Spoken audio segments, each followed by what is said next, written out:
We need Him now. We need Him now. Yes, we need Jesus now.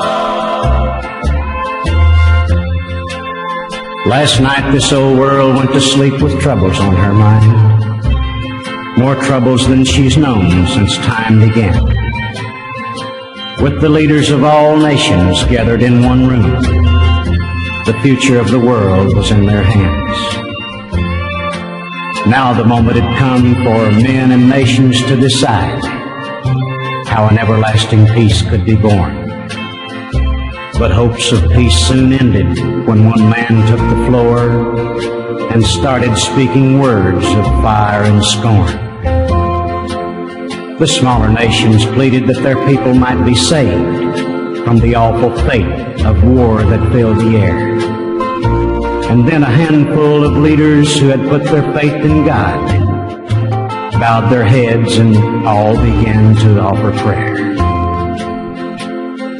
At the stroke of midnight, a silence filled the room, and a strange hand unlocked and opened the guarded door. Then softly through the silence, a tender voice was heard as the stranger's shadow fell across the floor. They watched his every movement, listened to his every word. Around him was a light as bright as the sun. Lift up your hearts, he pleaded, extending out his arms. Your plans are many, but there's really only one.